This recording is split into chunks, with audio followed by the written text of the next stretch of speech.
আমাদের এদের ব্রিটিশরা শাসন করত। ব্রিটিশ থেকে দেশকে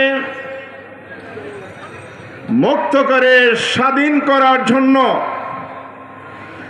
এই দেশের সবচাইতে গুরুত্বপূর্ণ ভূমিকা পালন করেছে আলেম ওলামা ইসলামী জনতা।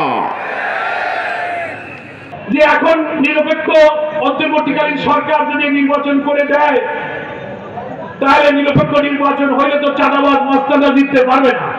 বলে আমরা যদি কায়দা করে যাইতে পারি কাজে খুঁজে, তাহলে আবারও পৌরসভা, কর্পোরেশন, উপজেলা ওরাও কাজে খুঁজে নিয়ে যাবে। আমরা আবার এই সরকারের মাধ্যমে একটি শান্তিপূর্ণ নির্বাচন, আমরা সেই নির্বাচনের আগে চাই। সরকার যদি আন্তরিক হয়, ইলেকশন কমিশনের পক্ষে সম্ভব সেই নির্বাচন আগে করা। এই জন্য নির্বাচন আমরা চাই।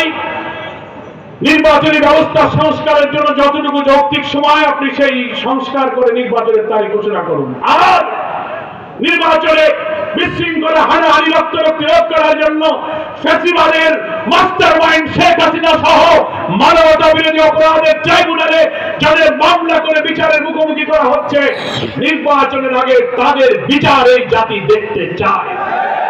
ফলে বিচার, সংস্কার, স্থানীয় নির্বাচন, এই তিনটা কাজ জাতীয় নির্বাচন আগে করতে হবে, এটা আমাদের দাবি।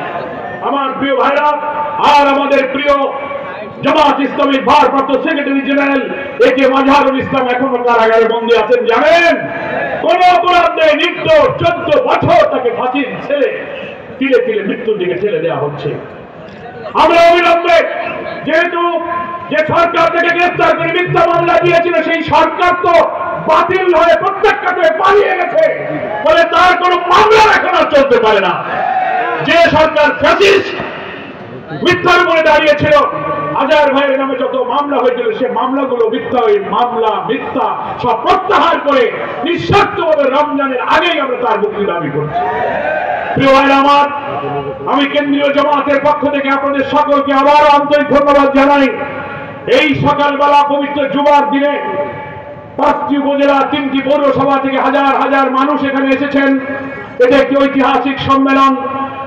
আমরা আপনাদের সকলকে দেখতে পেলাম, আপনাদের চেহারাও দেখতে পেলাম, আপনাদের পক্ষ থেকে আমাদের সাথে তো দেখা সাক্ষাতের সুযোগ হলো। কি বলেন, ঠিক কিনা? পূর্ণ কল্যাণ রাষ্ট্রের পক্ষে সকল অত্যাচার, নির্যাতন, হুমকি, রক্তচক্ষু উপেক্ষা করে কাজের ময়দানে আপনারা ঝাঁপিয়ে পড়ুন। সবাই কি রাজি আছেন? সকলকে ধন্যবাদ। আল্লাহ হাফিজ। বাংলাদেশ জিন্দাবাদ। জামাত ইসলামী জিন্দাবাদ। আসসালামু আলাইকুম ওয়া রাহমাতুল্লাহি ওয়া বারাকাতুহু।